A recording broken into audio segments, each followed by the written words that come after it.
এই গজব শব্দের শাব্দিক অর্থ হইল রাগ। রাগের তিনটা স্তর আছে। অহংকারের স্তর ছিল কটা? একটা। রাগের স্তর কটা? তিনটা। রাগের 1 নম্বর স্তর হইল এটা ওয়াজিব, এই রাগ তোমার উঠতে হবে, না উঠলে তোমার ঈমান নষ্ট হয়ে যাবে।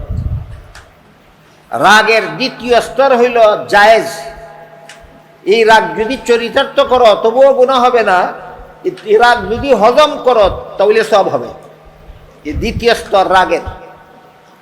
3য় স্তর হইল হারাম। প্রথম স্তরের রাগ ওয়াজিব, 2য় স্তরের রাগ জায়েজ, 3য় স্তরের রাগ হারাম। রাগ ওয়াজিব কোনটা? আল্লাহর বিরুদ্ধে কথা বললে, নবীর বিরুদ্ধে কথা বললে, ইসলামের বিধিবিধানের বিরুদ্ধে কথা বললে, ইসলাম ধর্মের বিরুদ্ধে কথা বললে যার রাগ উঠে না, এর ঈমান থাকে না। সত্যের পথ অবলম্বন করুন। KH Islamic media. এমর্মে এক হাদিসে রাসূল করিম সাল্লাল্লাহু আলাইহি ওয়াসাল্লাম বলেন, লিকুল্লি শাইইন সাকালাতুন ওয়া সাকালাতুল কুলুবে যিকরুল্লাহ। লোহার দ্বারা যে সমস্ত হাতিয়ার বানানো হয়, এগুলি ব্যবহার না করে পরে ফেলে রাখলে জং ধরে। এই জং ধরা হাতিয়ার থেকে জং পরিষ্কার করার হাতিয়ার হইল রেত। জং ধরা লোহাকে রেতের দ্বারা ঘষলে যেভাবে লোহার জং পরিষ্কার হইয়া যায়, ঠিক তেমনি ভাবে আল্লাহর জিকিরের দ্বারা অন্তরের কুস্বভাবের আগাছা পরিষ্কার হইয়া যায়। আল্লাহর জিকিরের দ্বারা অন্তরের কুস্বভাবের আগাছা পরিষ্কার হইয়া যায়, যেমন ভাবে রেতের ঘষার কারণে লোহার জং পরিষ্কার হইয়া যায়। এটা হলো একটা পদ্ধতি আল্লাহর জিকির।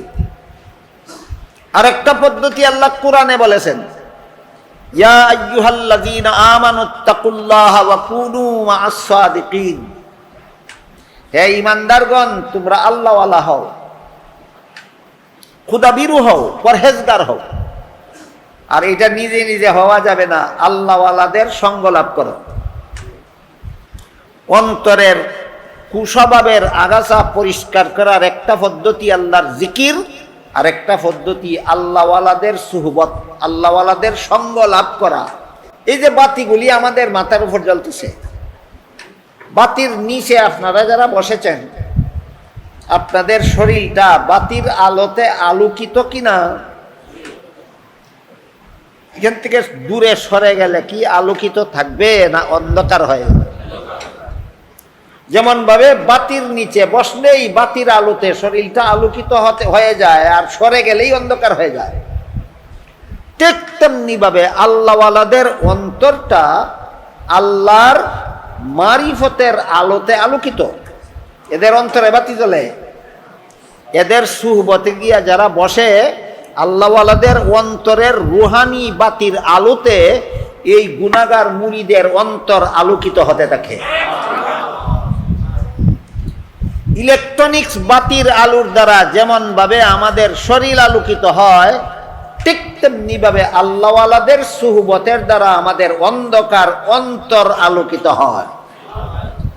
এই জন্য মনের 10টা কুস্বভাব পরিষ্কার করার একটা পদ্ধতি আল্লাহর জিকির, যা হাদিস শরীফে আল্লাহর রাসূল বলেছেন। আর একটা পদ্ধতি হলো আল্লাহওয়ালাদের সঙ্গ লাভ করা, যা আল্লাহ পাক রব্বুল আলামিন কোরআনে বলেছেন। আজকের মতো 10টা কুস্বভাবের মধ্যে মাত্র একটা কুস্বভাবের সামান্য একটু আলোচনা হলো। আরেকটা কুস্বভাব সম্পর্কে কিছু আলোচনা হওয়া আমি দরকার মনে করি, সেটা হলো গজব। যখন তালিকা বলেছি তখন আপনারা শুনেছেন 10টা কুস্বভাবের মধ্যে আরেকটা কুস্বভাবের নাম আছে গজব। এই গজব শব্দের বাংলা অর্থ হইল রাগ। কেউ কারো উপর ক্ষিপ্ত হইলে বলে, তোর উপরে আল্লাহর গজব পড়ুক। এর অর্থ হইল আল্লাহ তোর উপরে রাগান্বিত হোক। আল্লাহ রাগান্বিত হইলে তোর শাস্তি আর অন্যরা করতে হবে না, আল্লাহই করবে। তোর উপরে আল্লাহর গজব পড়ুকের মানি হইল তোর উপরে আল্লাহ রাগান্বিত হোক, আর আল্লাহ যার উপর রাগান্বিত হবে তার শাস্তির ব্যবস্থা অন্যরা করতে হবে না, আল্লাহই শাস্তি দেবেন। এই অর্থে বলা হয় তোর উপরে আল্লাহর গজব পড়ুক। এই গজব শব্দের শাব্দিক অর্থ হইল রাগ। রাগের 3টা স্তর আছে। অহংকারের স্তর ছিল কটা? একটা। রাগের স্তর কটা? তিনটা। রাগের 1 নম্বর স্তর হইল এটা ওয়াজিব, এই রাগ তোমার উঠতে হবে, না উঠলে তোমার ঈমান নষ্ট হয়ে যাবে। রাগের 2য় স্তর হইল জায়েজ, এই রাগ যদি চরিতার্থ করো তবুও গুনাহ হবে না, এই রাগ যদি হজম করো তাহলে সব হবে। এই 2য় স্তর রাগের। 3য় স্তর হইল হারাম। প্রথম স্তরের রাগ ওয়াজিব, 2য় স্তরের রাগ জায়েজ, 3য় স্তরের রাগ হারাম। রাগ ওয়াজিব কোনটা? আল্লাহর বিরুদ্ধে কথা বললে, নবীর বিরুদ্ধে কথা বললে, ইসলামের বিধিবিধানের বিরুদ্ধে কথা বললে, ইসলাম ধর্মের বিরুদ্ধে কথা বললে যার রাগ উঠে না এর ঈমান থাকে না। আল্লাহরে গালি দিলে যে মুসলমানের রাগ উঠে না, এ কিসের মুসলমান? নবীর বিরুদ্ধে কটূক্তি করলে যার রাগ উঠে না, এর ঈমান রাখে কোথায়? ইসলামের বিরুদ্ধে কথা বললে, ইসলামের বিধিবিধানের বিরুদ্ধে কথা বললে যারা বুবা শয়তানের ভূমিকা পালন করে এদের ঈমান নষ্ট হইয়া যায়। এই স্তরের রাগটা কেমন?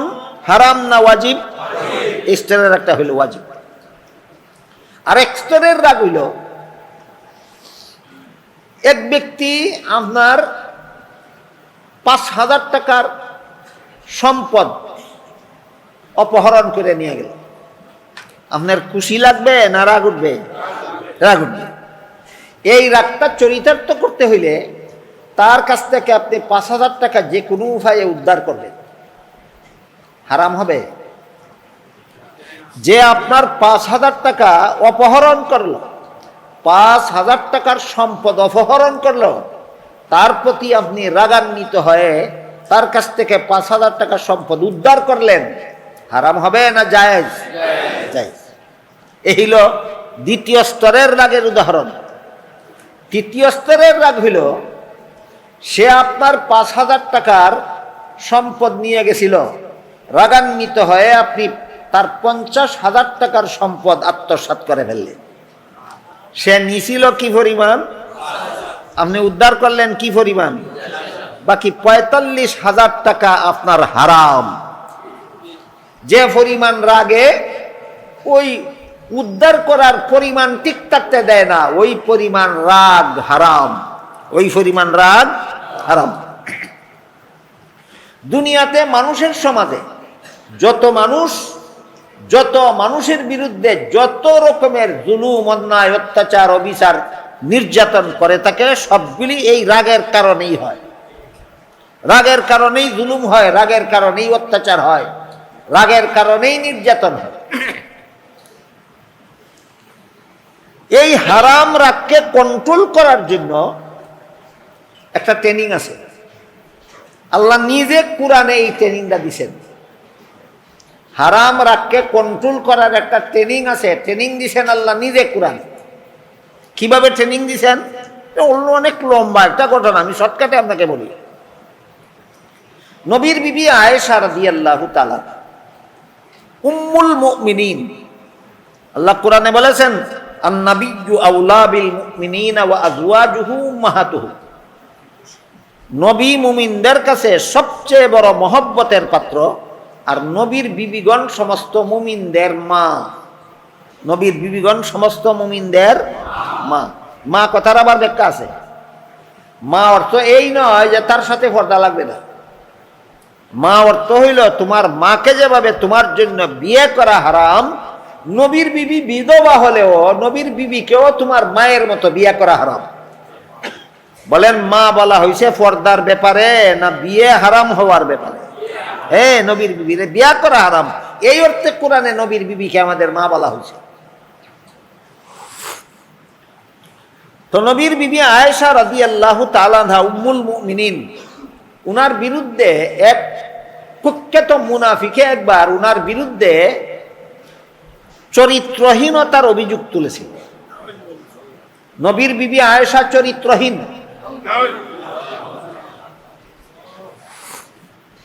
মুনাফিকের মুখে শুনে শুনে একজন মুসলমান, নাম ছিল তার মিস্তাহ,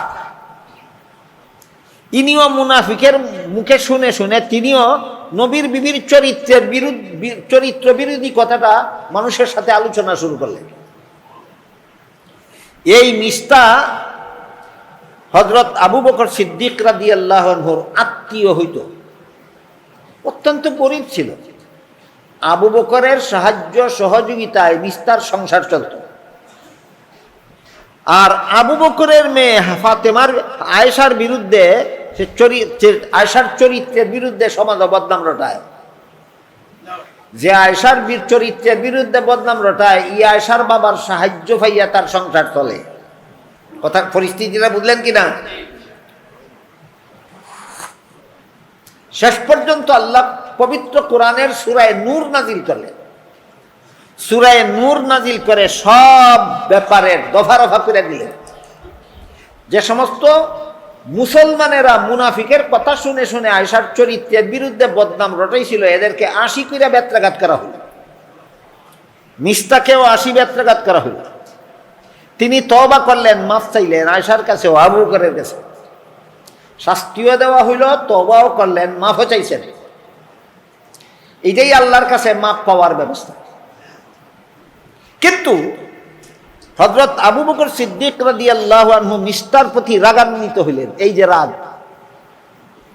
রাগান্বিত হইয়া তিনি যে তার সাহায্য করতেন সংসার চালাবার জন্য, সাহায্য বন্ধ করে দিলেন। আমার একজন আত্মীয়, তার সংসার চলে না, আমি তার সংসার চালানি আমার জন্য ওয়াজিব নাকি তার সাহায্য করা আমার দয়া? আবু বকর সেই দয়াটা বন্ধ করে দিল। দয়া বন্ধ করে দেওয়া আবু বকরের অধিকার, যে হালাল, এই রাগ চরিতার্থ করা আবু বকরের হালাল। আবু বকরের জন্য এতটুকু রাগ চরিতার্থ করা হালাল। কিন্তু তুমি যদি হালাল রাগরে কন্ট্রোল করার ট্রেনিং নিতে পারো, তবেই তুমি হারাম রাগরে কন্ট্রোল করতে পারো। যারা হালাল রাগরে কন্ট্রোল করার ট্রেনিং গ্রহণ করবে না, এরা হারাম রাগ চরিতার্থ করতে পারবে না। তাই আল্লাহ আবু বকরকে হালাল রাগ কন্ট্রোল করার ট্রেনিং দিয়া বলেন, আতুহিব্বুনা আইয়াগফিরাল্লাহু লাকুম। ও আবু বকর, মিস্তা তোমার সাথে একটা অপরাধ করছে, এই জন্য তার রিজিক বন্ধ করে দিছে। আল্লাহর দরবারে কি তোমার জীবনের একটা অপরাধ নাই? আল্লাহ যদি তোমার রিজিক বন্ধ করে দেন, তাহলে তোমার উপায়টা কি হবে? সুতরাং নিজের অপরাধ যদি আল্লাহর কাছে মাফ পাইতে চাও, তাহলে অন্যদের অপরাধ মাফ করে দাও। এটা হইল হালাল রাগ চরিতার্থ না করার ট্রেনিং স্বয়ং আল্লাহ আবু বকরকে প্রদান করেছেন।